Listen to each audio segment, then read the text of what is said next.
I mean, listen, we spoke about this a couple of weeks ago, and you felt there was an air of inevitability that it could be curtains for Nuno Espírito Santo at your old club. When, for you, did it become inevitable? When he spoke, I sat on here exactly 2 weeks ago as today, and they were going into the game against Crystal Palace on the Sunday, and I thought when I woke up Monday morning it would be done and dusted regardless of results. When Nuno comes out and speaks about the relationship breakdown with Marinakis and Edu, I thought, why? There was no need for him to do that at this moment in time. Why do you think he did it? Because he wanted sacking, in my opinion. That could be the only reason. I just think at the start of the season, before the Brentford game, he spoke about this team wasn't where he wanted it to be. He didn't have the players in for pre-season and are well behind where they needed to be. And I just think, and then a week later he comes out and says that, and whether it was maybe some of the signings weren't his signings, maybe he wanted to bring other players in, I can't answer that. But I don't know a manager that would come out and sort of question your ownership and you talk about your relationship. Even if that is the case, you keep it in-house. Let's not kid ourselves. All managers and owners and sporting directors will have disagreement. That will happen. But you don't come out and dirty your dirty washing, as you can say. It was just a surprise for me. I'm just surprised he was there for the West Ham game and then not doing it the Monday. It was after the Monday night after international that it happened. So it give Ange not an awful lot of time to work with these players. That was my surprise that it took as long as it did for Nuno to get sacked. And we'll come on to talk about Ange Postecoglou very shortly, but just finishing the business on Nuno Espírito Santo. There were 3 words in the short social media post that Forest put out when he was shown the door at the City Ground, and they simply said in those 3 words, following recent circumstances. Now, obviously, you've already talked about him being very open about his frustrations with the transfer policy and also the breakdown in his relationship with Marinakis as well. But how much was the non-relationship that he had with Edu, who came in last season, also a catalyst for what's now turned out to be his departure? Well, I think it had to be that, because what he'd done at the football club and when he took over from Steve Cooper, I'm not too sure how many Nottingham Forest fans were delighted that Nuno was put in charge. But I tell you what, when he kept him in the Premier League and they were in the Champions League position for a long time last season, and then to lead them back into the European campaign this season, he did an incredible job. And I was in Nottingham on Thursday night doing an event with these Nottingham Forest fans, and they weren't too pleased about Ange Postecoglou being put in charge. And I said, let's reverse the time back to when Nuno was in there. Give him time, get behind Ange now. Nuno's gone. He did a fantastic job for this football club after, 30 plus years to have European football again. I think he should be applauded. But when you cross Marinakis, there was only going to be one outcome. So for you, Merce, was this all avoidable or was it inevitable? I'd like to think avoidable. I think he's done an amazing job. I think sometimes people chop their nose off to spite their face, and I think this is one of them. I think he's done an amazing job. Even if you don't get on well, you keep on going with the man who's done so well. It's been a miracle, really, what's happened at Nottingham Forest, and I think it's dangerous. And the only way I look at it is this owner's gone, you know what, I just want to be entertained, and I think that's what's going to happen. I think we're going to all be loving watching Nottingham Forest play football, but that doesn't mean they're going to win football matches like they did last season. So, for me, I think it's watch this space. I'd be quite worried. I think it's such an extreme. The way they play counter-attacking football on the break, now all of a sudden it's just going to be... I say that. I mean, Ange might change. He might have sat back and thought, you know what, I have got to change a bit.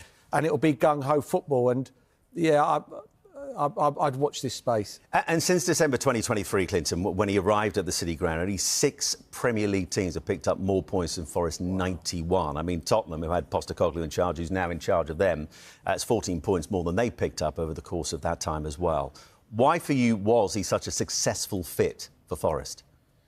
No, that's a good question, but no, the players bought into it, because if you look at the other jobs Nuno's been to, like, he wasn't a success at Tottenham and other clubs he's been to previously. He'd done well at Wolves, but I think in particular here, he brought in players that bought into it. The likes of Hudson-Odoi on one wing, Alanga on the other wing.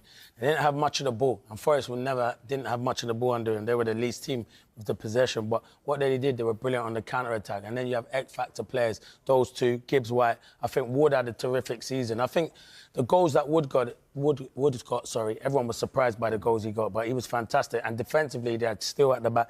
So, yeah, they recruited well, and you've got to give full credit to Nuno. It is a different challenge with Ange now. Mercy's right. It's going to be expansive football. It's all going to be on the front foot. You know, those two defenders, Morello and Milenkovic, have to defend because they'll be left 2-on-2 sometimes at the back because he loves his forwards to get forward. Might be a bit different going to the Emirates first game in charge, but I think the job Nuno's done is fantastic. But the boss is in charge. You don't cross the chairman. Once you cross the chairman, it's like any work you go to. Once you cross the boss, you're going to evidently lose your job. And the things he was saying in the press, to me, looked like he wanted to lose his job.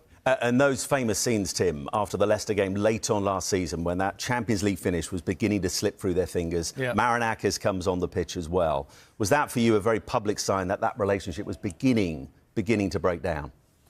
Yeah, I think he was disappointed about it was the injury, wasn't it, to a player. I'm not sure, though. I think it was mitigating circumstances on that one. I'll give him a break with that. But Dawes is absolutely right. As soon as you turn out and talk against the ownership, you're never going to keep your job, not with a character like Marinakis in charge. And I admire that. I really do. If I was a boss and someone talked against me, I would get rid of him as well. So, you've got to take your medicine, unfortunately. And I think he knew from the moment he spoke that was near the end for him. Yeah. I just think it's a very...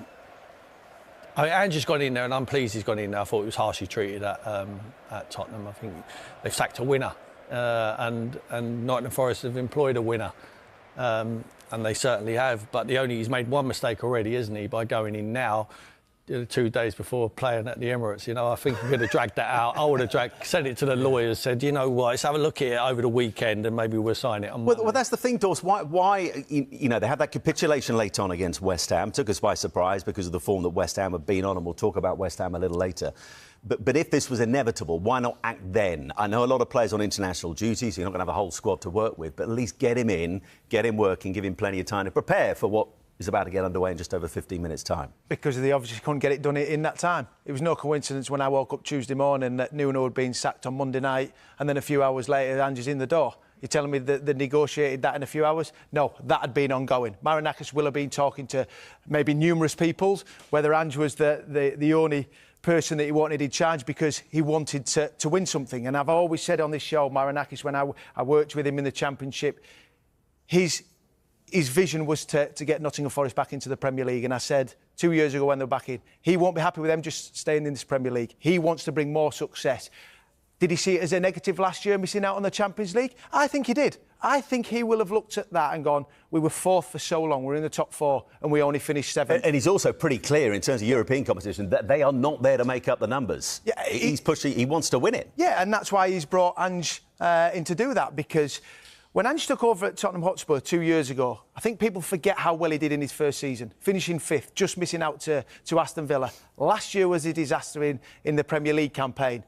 Well, let's not forget he brought a trophy to Tottenham for the first time in 17 years. So he's a serial winner. He came under a lot of scrutiny when he came out and said, I win something in my second season. And the amount of people out there were hoping he didn't come up and do it. And he shut an awful lot of people up when they did win it. But, Tim, if he carries on that trend league-wise, 0.97 points per game that have blighted last season for Tottenham, he keeps up that kind of thing, yeah, you can go on and win the Europa League. It's a big ask. But it could be in a relegation fight if he doesn't improve that league form that we saw from Tottenham last season. Well, the only reason the league form was like that was because they're in the Europa League, and he targeted that, and he rested players, and he picked his team accordingly.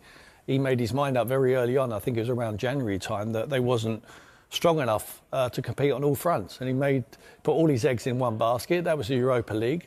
What basket to put it in? To qualify, they have an open top bus around there. All the fans are euphoric. He sends Tottenham to the Champions League, and then he gets sacked. It's a head-scratcher for me. But I would ask Dawes this. He's close to them Nottingham Forest fans and Mr Marinakis. Would they accept 17th in the league this season and win the Europa League? Oh, my word. I tell you... Do you know what? I think the Nottingham Forest fans would. Absolutely. But would Marinakis accept that? Because yes. Do you think he would? Yeah. So if they win the Europa League, I think he's still they have to be in the top 10 for me this year. He only sees one way. Marinakis sees up. And he is...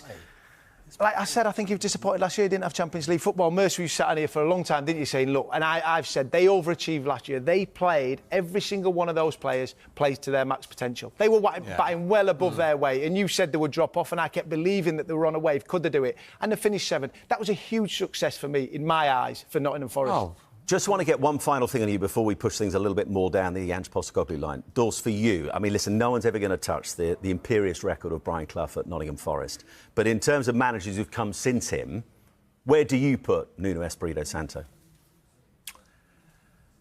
I put Steve Cooper above that.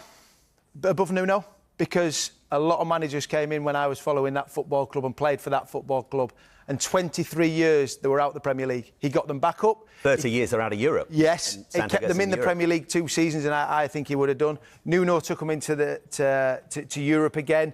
He's certainly up there, Nuno. But I still think, and like I said, I was at an event on Thursday night, those Nottingham Forest fans fell in love with Nuno, and they weren't in love with him before he came through the door. So I think that's a big compliment to him. He did a fantastic job. He will leave a legend, he will, because he got them into European football for the first time in over 30 years. So Merce, how for you does Postecoglou play it? Because there's an awful lot of discussion about his style. It's been thrilling at times to watch. It's been painful at other times for people to watch, particularly Spurs fans. You think back to that Chelsea game, highly entertaining. But when you look at those final games in Europe last season, it was a very different approach. It was far more pragmatic from Postecoglou. How does he play it with Forest today? How does he play it going forward? I'd like to think he would change it. You know, I don't think you go to Arsenal and play gung-ho football. So do you try and get it somewhere in between those two? Good managers do that. That's what good managers do. Good managers balance it out and pick horses for courses and pick teams for certain games. This is a game where you don't really want to go there and open it up. It is a free swing, as long as it don't start getting to 3s and 4s and 5s, and then it becomes a problem. But yeah, I think if he's got the players on the counter-attack to hurt Arsenal, but he's got to make sure they keep it tight. You know, the 2 centre-halves, I like the 2 centre-halves. I thought they were outstanding last year. I ain't sure they're halfway line centre-halves. Yeah. I think they're your edge of the box. They'll get their bodies in front. They'll get their head in the way. I don't think they can play on the halfway line. We see that with a lad against Harry Kane the other day. Do you know what I mean? He skipped past him and he got sent off. So, for me, I think that's... But give him time. Give him time. This is a bad game to choose to pick to have as your first game. I'm with Tim. I would have definitely delayed this one. I'd have said my bus pass ain't come or something. I said that on Tuesday. It sums Ange up. Ange will go easy. He's got that, you know, he's got that, you know, I don't care, I'll go, yeah. Fair play. And Clinton, what's it like for the players? Because they've all been on international, well, not all, but a lot have been on international duty. Listen, they may well have expected this. They'd have seen what he said publicly and thinking he may not well be here when we come back. But to come back and find a brand new man in place, a man they know well, they'll have seen plenty of him over the last couple of seasons. For the players, what kind of challenges does that pose? No, but that happens in football. You have to get on with it. As I said, the comments Nuno made, the players were probably thinking it was only a matter of time. You don't play with the boss. You don't play with the boss at any job that you do. The boss pays your wages. He's the boss. Once you cross the line of your boss, you're evidently going to lose your job unless you come back and apologise. Nuno was never going to apologise. He knew what he was doing. The players have to deal with it and he get on with it. And you got a new manager. They might enjoy it, some of the players. Some of the players might have said, we were working too hard having to defend. I want to go forward and I want to attack more and be expansive. I think the attacking players and the midfield players would be like that. Oh, having some. But the 2 centre-halves would be like... centre-halves be like, oh, my goodness. I don't know what. Sleepless nights. They wouldn't have been sleeping last night. But I agree with what Tim and Merce said. They ain't going to go gun-ho here at the Emirates against Arsenal because they will get opened up. But you know what? As Dor said, credit to Ange. He could have easily said, let's leave it. Because when he got that phone call, he was on the school run. He could have said, I'm not answering this. I'll wait till next week and answer it when I'm on the school run next week. But he said, no, I'm going to take it. And, yeah, they've got good players, though, Forest. They've got players. If you look at the squad today, it's a difficult one for Mikel, isn't it? I mean, he's preparing to play a Nuno side, a counter-attacking side. He don't know what's going to come now. You know, we don't know what's going to come. I'm with Merce. I think he tweaks it. I don't think he changes it straight away. I mean, I think he's more astute than we give him credit for. And it's so interesting. I give him credit. I just think he's a very good manager. I think he'll prove to be a good manager, and it's a positive sign for Nottingham. I love him in the media. I love his answers. Yeah, that's what I've missed about him. If you could swap him for Nuno, we would do it, wouldn't we, in the media? I mean, he's far more entertaining. It's interesting about what they play like. Tim, it's interesting now because they lost Ola Aina on international duty for 3 months. That's a massive blow. That's huge. You're saying, how is he going to play? I'm looking now. Morato's come into the starting team. I'm thinking, is he going to play right full-back or left full-back and Williams goes over the other side? I've got no idea. Will he go to a back 3? I'm waiting to see when they set up what formation to play. Dawes, I know you don't often deal in brief answers, but just briefly. Final question. Final question. Is there a feeling that this will either succeed spectacularly under Postecoglou or fail miserably? Yes. I love it, Dawes. I love it. Michael Dawson, thank you.